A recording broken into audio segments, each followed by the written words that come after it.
Ladies and gentlemen, it's a short documentary of the legendary. Kí àwọn ọmọ bàbá wa yẹ̀rú ọmọ akọ̀ lọ́jẹ̀ kí wọ́n máa kọ́ra lẹ̀ láti bá wọn lunch. Bàbá Sashina Akùnrin Sọ̀fílò ẹ máa kọ́ra lẹ̀ o. Sa kí Dr. Saheed Osupa Olúfimọ́ ẹ máa kọ́ra lẹ̀. Bàbá Láyé Amọ́jẹ̀ ẹ máa kọ́ra lẹ̀. Bàbá James Olúmíyíwá Adépìtàn Billy James. Bàbá àgbàlagbà mi ò gbọ́ pé ààrẹ sórí ààrẹ wọ́n ro tó fẹ́ ṣe sọ̀rọ̀ wọ́n bóyá káwọn dà ní ẹ̀sìn 200,000 káwọn fún pa orí àbọ̀ ó gbé kú lọ káwọn sọ sí àwọn ìfọ̀ àgbà kó fún akáwọn akẹ́kọ̀ọ́ ní ara wa ẹ̀sà àmáì lẹ́tà ní ẹ̀sìn ìṣètò ẹ̀fìn orí àtọ̀ lọ́wọ́ sáré níjà dìde wá bá lọ́wọ́ ó pẹ́lẹ̀ ó dọ́ṣẹ́ ìyẹ̀rú ọmọ pọ̀ lọ́jẹ̀ ọmọ ọlọ́ta ló lọ wo bàbá gómìnà ní ògbọ́kú yín. Ẹjọ́ ṣé a ti ṣe tán? A fẹ́ wo documentary yìí nípa bàbá wa yìí briefly. Lẹ́yìn náà a máa gbọ́ àánú ńlá audio yẹn a máa gbọ́ àwọn fídíò rẹ̀ briefly.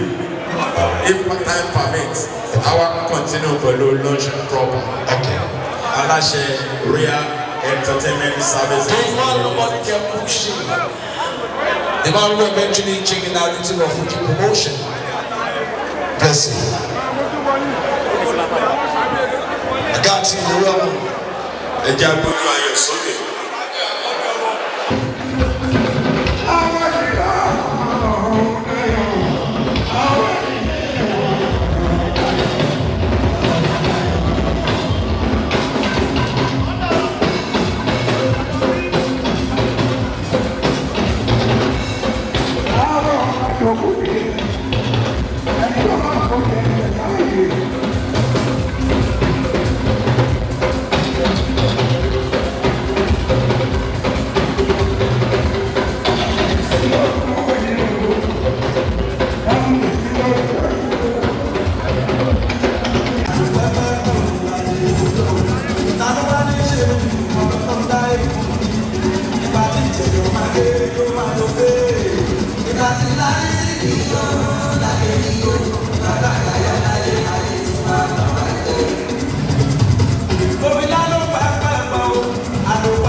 Ṣé kúndà pààyà ìyẹn ṣó gbọdọ̀ tún pé ilé mú?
gentlemen, can we all get seated? It's at the high time to preview the video, the short documentary of the legendary.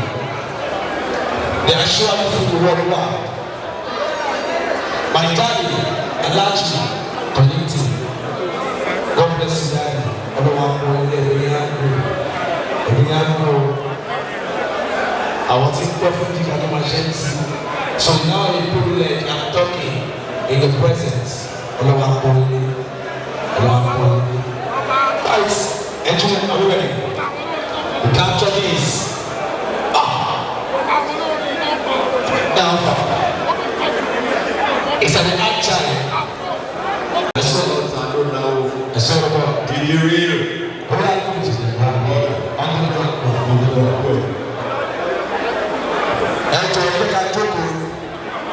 The CEO, the real entertainment service of Toastings.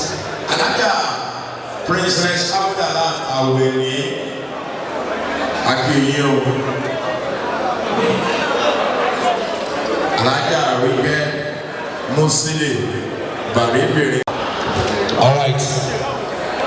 That is that.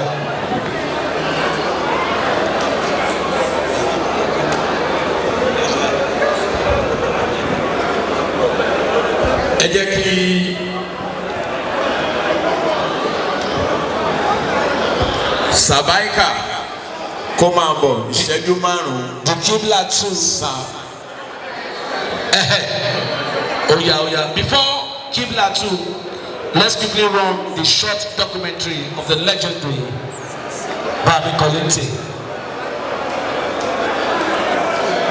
All right.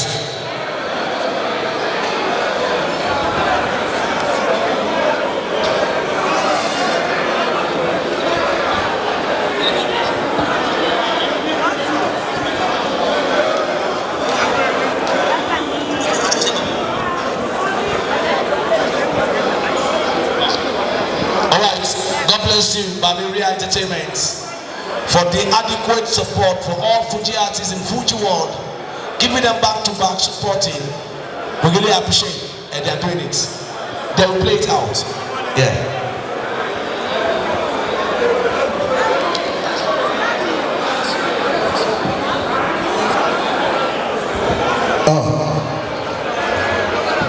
Nígbà tí a fẹ́ preview iṣẹ́ bàbá kí àwọn former women's wing presentation of gift former wing wọ́n fẹ́ present gift fún bàbá but tí wọ́n bá lè sáré ṣe yẹn lọ́wọ́ kan ó máa bẹ́tà o ẹ̀yin former women wing ẹ máa bọ̀. Ẹ ká ṣe kankan. Àwọn women's wing of women wọ́n làwọn ní ẹ̀bùn táwọn fẹ́ gbé fún bàbá àwọn aṣíwájú general Kollington náà. Ìyẹ̀rú ọmọ akọ̀ lọ́jẹ̀ ọmọ ọlọ́ta ló láwo kábíyèsí bàbá nọ́mbà one. Àwọn ẹgbẹ́ onífújì obìnrin. Ṣé o ti mọ̀ pé bàbá ti tagbá lẹ́yìn mi rí? Láyé ìgbà tí mo pọ̀ fún Fuji ní ayé ìdè barista lólómele. Ayé ìlà Kollington ló ń tagbá. Ṣẹ̀kẹ̀rẹ̀ lọ́wọ́ wá sí Hùwáyídé. Adéwálé Ayúbà ní Jasman. Akọni Dèṣínà ló láago. Aláwo Ṣẹ̀fíù ló gbére. Ṣẹ́rí Àlàbí tó ń jẹ́ Pasuma. Akóredé Saheed Osupa. Aláwo Màláíkà. Àtàwẹ́wẹ́ mi Súlè. Táyé Kọ̀rẹ́sì. Tọ́pẹ́ Nọ̀tíkà. Múrí mi tọ́dà. Alùpùpù tó ń jẹrẹ mí sìn. Sàfẹ́jọ Màmá. Àwọn yẹn náà ń ṣe pàkà tó ń rúri iṣẹ́. Àwọn yẹn náà ń ṣe pàkà tó ń rúri iṣẹ́ o. Ṣẹ́rẹ́dẹ̀ẹ́nì tó ń jẹ́ Sàláwà yẹn. Àríyíkẹ́ Mùsùlùmọ́tù. Àwẹ̀ ni òní ìwákà. Àjọkẹ́ Cinderella. Tọ́pẹ́ Makanaki. Àwọn yẹn náà ṣe dáńsà tó ń mújó. Lójú àgbo. Àwọn yẹn náà ṣe dáńsà tó ń mújó. Ṣẹ́ríyàn ní ọmọ máa tẹ̀. Ìyẹn Ifá ń kalẹ̀ lúyà. Thank you.